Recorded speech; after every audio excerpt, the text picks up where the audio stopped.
The New Deal is often referred to as the alphabet soup of American history, as many different lettered agencies were created to fight the Great Depression. It would be impossible to cover all New Deal measures, so what I'm going to do is I'm going to break them down into three different areas. The first group I'd like to look at would be recovery programs.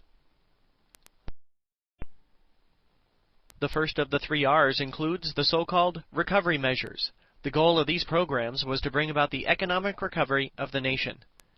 There are three examples I'd like to discuss: the EBA, the AAA, and the TVA. Now you know why some people call this the alphabet soup of American history.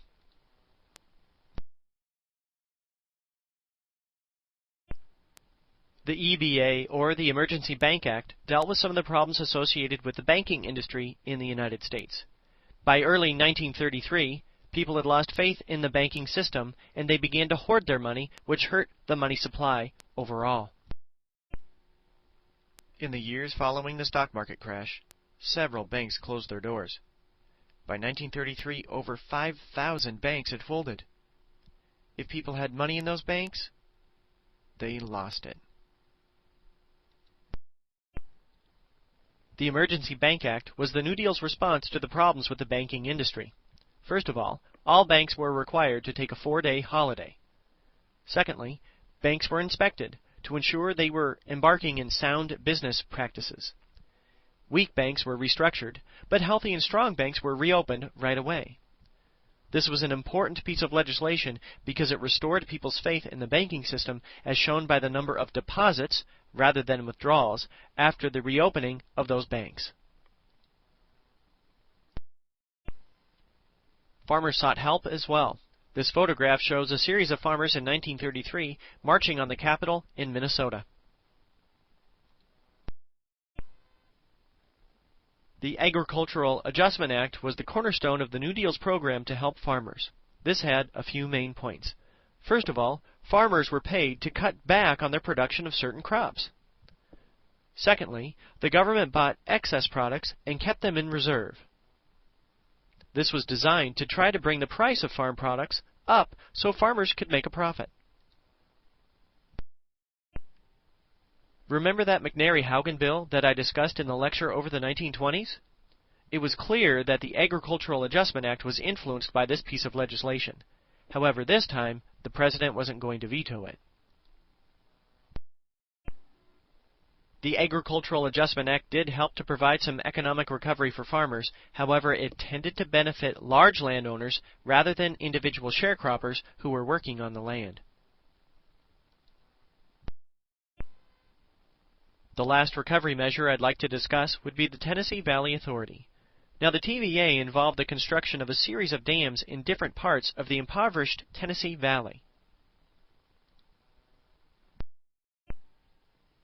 This map shows the Tennessee River watershed and the location of several proposed dams.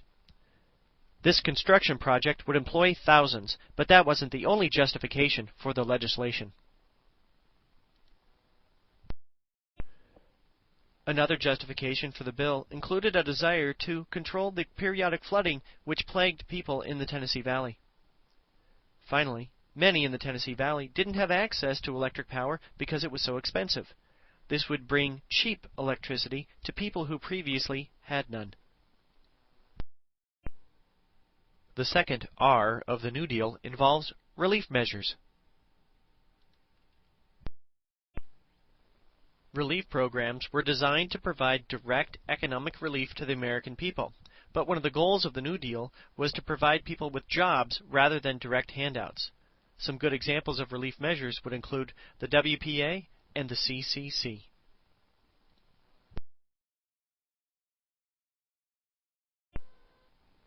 The Works Progress Administration was probably one of the largest relief agencies established under the New Deal. This is sometimes referred to as an umbrella agency because it employed so many different people in a wide range of projects.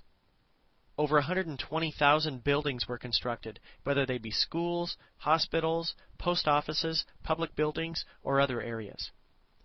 For the first time in U.S. history, money for the arts was allocated, as many writers, actors, artists were employed in WPA programs.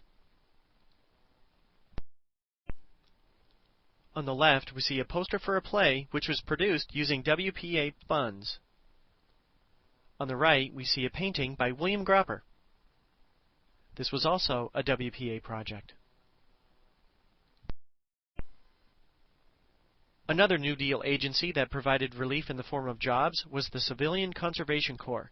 In many ways, this was one of Franklin Roosevelt's favorite programs because it put people to work and helped the environment at the same time. There were a variety of jobs that they performed. They planted trees, built campgrounds, fish hatcheries, and they even developed hiking trails.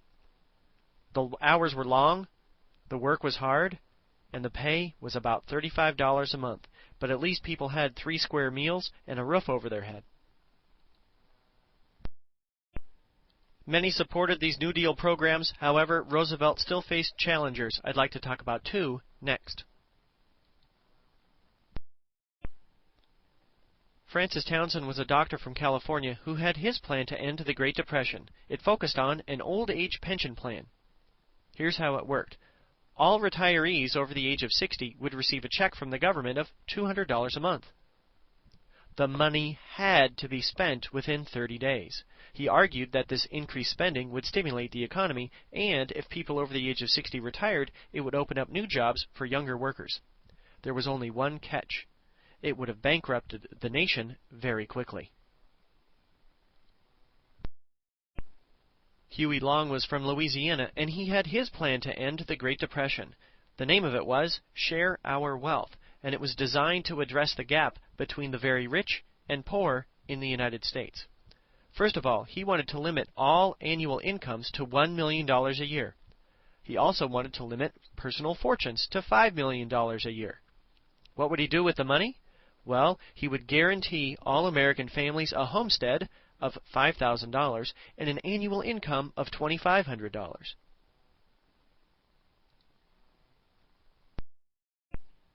Well, Congress didn't adopt the program advocated by either Francis Townsend or Huey Long. However, when I talk about the last R, reform measures, we're going to see some of the influence of these challengers.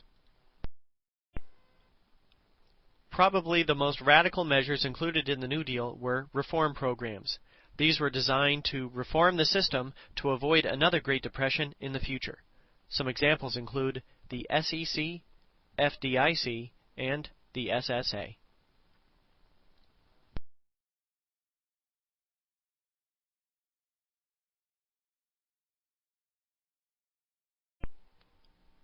There are 3 reform measures which can be highlighted briefly. First, tax rates for the wealthiest Americans and several businesses were increased under the Wealth Tax Act. These tax increases reflect the influence of Huey Long's ideas. Secondly, the SEC was created. This stood for the Securities and Exchange Commission. It was established to regulate the stock market. Lastly, we see the FDIC, or the Federal Deposit Insurance Corporation. This protected people's savings accounts up to $5,000. The most wide-ranging reform program included in the New Deal was the Social Security Act. First of all, this established unemployment insurance, which would be funded by employers. This was the first time we had unemployment insurance at the national level. Secondly, there was an aid to dependence clause. Money was set aside for people who couldn't take care of themselves. These included widows, orphans, maybe even people who were blind or disabled in some other way. Third, there was an old age pension plan. This was a program funded by employers and employees. Initial payment estimates weren't all that much. However, it was a way to help people who were retired in the United States. It's really difficult to overestimate the impact of the Social Security Act because it completely altered the relationship between the American people and the national government. In the 1930s, the national government responded to provide direct aid to the American people in a time period during which it was desperately needed. That's why the Social Security Act remains one of the most popular programs ever sponsored by the national government. Now that we've looked at the major programs included in the New Deal, I would like to look at the legacy it's left behind. Roosevelt's New Deal was incredibly popular among a majority of the American people. However, it did not end the Great Depression. While it didn't end the Depression, the policies did help the American people in a time of great need. What it did do, however, was that it established a safety net below which no American would be allowed to fall. While doing so, it established the foundation of the modern welfare state. Maybe you think this is a good thing. Maybe you think that the government should maintain a minimum standard of living. However, maybe you think people should rely on themselves. Well, it's up for you to decide whether the legacy of the New Deal is a positive or a negative for the nation.